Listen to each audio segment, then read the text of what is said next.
आप लोग को नमन करते हुए सबसे पहले तो आप लोग अपना अमूल्य टाइम निकाल कर इस लड़ाई में यहाँ पे पहुँचे, उसके लिए आपका बहुत बहुत धन्यवाद, आभार।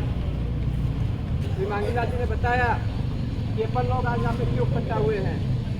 जिस तरह से हिम्मत तावड़ ने जो स्टेटमेंट किया था वो पुरजोर तरीके से आदिवासी विरोधी तरीके से उन्होंने बोला था और हमारे आदरणीय राजकुमार जी के विरोध में उनको अपमानित किया था।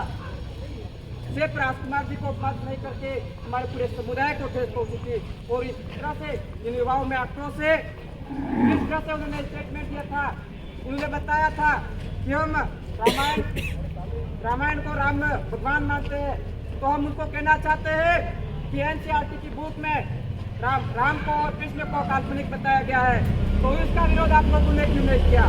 इसलिए आप सबको मैं ये बताना चाहता हूँ कि ये लोग हमारे लोगों को झूठ, पाखंडवाद और गुमराह करके ये राजनीति करना चाहते हैं।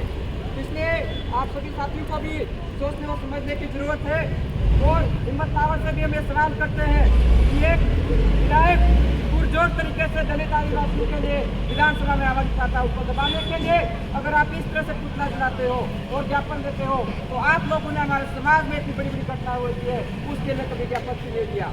क्योंकि उनके खुद घर में डैम बन रहे दो, वहाँ पे 18 गाँव स्थापित हो रहे, उसके लिए आज तक उसने कभी ज्ञापन नहीं दिया, ना ही कभी स्टेटमेंट दिया। उसके बाद हमारे उदयपुर में छोटी बच्ची पूजा बिल को मार के 10 टुकड़े फेंक दिया गया था। सिरों में कांति बिल को मारा गया था, ये गोकुंदा में कांति बाई को मारा गया था। सब भी लोगों ने कभी स्टेटमेंट नहीं दिए, ना ही कभी ज्ञापन दिए।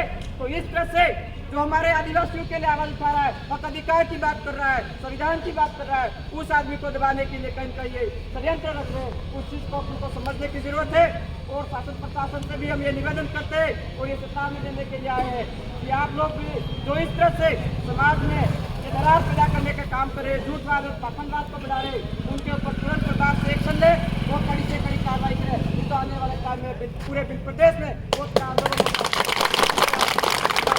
रहेगा। ये भी आज खुले मंच पे बोल के जाते हैं और आप सभी से भी निवेदन करता हूँ कि अपन लोगों को जो लड़ाई लड़नी है संवैधानिक दायरे में लेके लड़नी है, अपने हक अधिकार की लड़ाई है। अपन को अपमानित किया है तो उसकी कार्रवाई होनी चाहिए। क्योंकि एक भाई को फोन करके बोलता है तुम आदिवासी बाढ़ में जाओ, तो वो आदिवासी नहीं है क्या?